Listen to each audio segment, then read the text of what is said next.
where education is not just about learning, but about becoming. JNN Institute of Engineering, Autonomous, Chennai.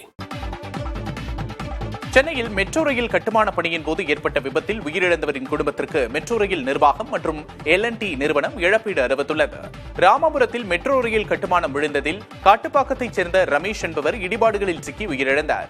அவரது குடும்பத்திற்கு Chennai metro rail நிர்வாகம் சார்பில் 5 லட்சம் ரூபாயும், கட்டுமான பணிகளை மேற்கொள்ளும் L&T நிறுவனம் சார்பில் 20 லட்சம் ரூபாயும் இழப்பீடு அறிவிக்கப்பட்டுள்ளது. நீலகிரி மாவட்டத்திற்கு அடுத்த 2 நாட்களுக்கு அதி கனமழைக்கான சிவப்பு எச்சரிக்கை விடுக்கப்பட்டுள்ளது. சென்னை வானிலை ஆய்வு மையம் விடுத்துள்ள அறிவிப்பில் நெல்லை மாவட்ட மலைப்பகுதிகள், ஈரோடு, கிருஷ்ணகிரி, தருமபுரி, தென்காசி, தேனி, கன்னியாகுமரி மாவட்டங்களில் கனமழைக்கு வாய்ப்பிருப்பதாக தெரிவிக்கப்பட்டுள்ளது. சென்னையில் ஒரு சில இடங்களில் இடியுடன் கூடிய மிதமான மழை பெய்யும் என்றும் கணிக்கப்பட்டுள்ளது. அடுத்த 2 தினங்களில் நீலகிரி மாவட்டத்தின் ஓரிரு இடங்களில் கன முதல் அதி கனமழைக்கு வாய்ப்பிருப்பதாக சென்னை வானிலை ஆய்வு மையம் அறிவித்துள்ளது. டாஸ்மாக் முறைகேடு விவகாரத்தில் எதன் அடிப்படையில் திரைப்பட தயாரிப்பாளர் ஆகாஷ் பாஸ்கரன், தொழிலதிபர் விக்ரம் ரவீந்திரன் ஆகியோரிடம் விசாரிக்க முடிவெடுக்கப்பட்டது என்று அமலாக்கத்துறைக்கு சென்னை உயர்நீதிமன்றம் கேள்வி எழுப்பியுள்ளது. டாஸ்மாக் முறைகேடு வழக்கு தொடர்பாக திரைப்பட தயாரிப்பாளர் ஆகாஷ் பாஸ்கரன், தொழிலதிபர் விக்ரம் ரவீந்திரன் உள்ளிட்டோரின் வீடு, அலுவலகங்களில் அமலாக்கத்துறை சோதனை நடத்தியிருந்தது. இதனை எதிர்த்து இருவரும் தாக்கல் செய்த மனு சென்னை உயர்நீதிமன்றத்தில் விசாரணைக்கு வந்தது. அப்போது ஆகாஷ் பாஸ்கரன், விக்ரம் ரவீந்திரன் உள்ளிட்டோரிடம் எதன் அடிப்படையில் விசாரணை நடத்த முடிவெடுக்கப்பட்டது, அவர்களின் வீடு, அலுவலகங்களுக்கு சீல் வைக்க என்ன ஆதாரம் உள்ளது என்று நீதிபதிகள் கேள்வி எழுப்பினர்.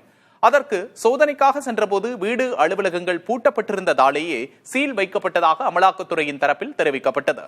அதே நேரம் டாஸ்மாக் நிறுவனத்திற்கும் தங்களுக்கும் எந்த தொடர்பும் இல்லை என மனுதாரர்கள் தரப்பில் வாதிடப்பட்டது. இதனையடுத்து இந்த விவகாரம் தொடர்பாக அமலாக்கத்துறை பதிலளிக்க உத்தரவிட்ட நீதிமன்றம் வழக்கு விசாரணையை 17ஆம் தேதிக்கு ஒத்திவைத்தது. கடனை வலுக்கட்டாயமாக வசூலித்தால் 5 ஆண்டு சிறை தண்டனை விதிக்கும் மசோதா உள்ளிட்ட 2 மசோதாக்களுக்கு ஆளுநர் RN ரவி ஒப்புதல் அளித்துள்ளார். கடன் பெற்றவரிடம் அதை வலுக்கட்டாயமாக வசூலித்தால் 5 ஆண்டு சிறை தண்டனை மற்றும் 5 லட்சம் ரூபாய் அபராதம் விதிக்கும் மசோதா சட்டப்பேரவையில் நிறைவேற்றப்பட்டது. இந்நிலையில் இந்த மசோதாவுக்கு ஆளுநர் ஒப்புதல் அளித்துள்ளார். இதேபோல அண்டை மாநிலங்களில் இருந்து தமிழ்நாட்டில் மருத்துவ கழிவுகளை கொட்டுபவர்கள் மீது குண்டர் சட்டத்தின் கீழ் வழக்கு பதிவு செய்யும் சட்ட மசோதாவுக்கும் ஆளுநர் RN ரவி ஒப்புதல் அளித்துள்ளார்.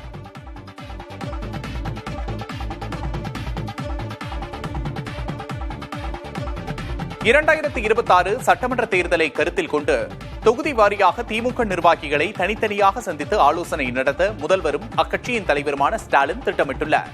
உடன்பிறப்பே வா என்ற தலைப்பில் சென்னை அண்ணா அறிவாலயத்தில் இந்த சந்திப்பு நடைபெறும் என திமுக தலைமை தெரிவித்துள்ளது.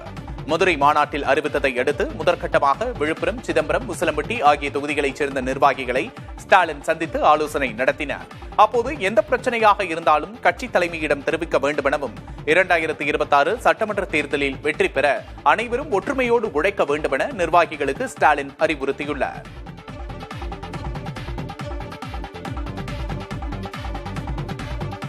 Where education is not just about learning, but about becoming. JNN Institute of Engineering, Autonomous, Chennai.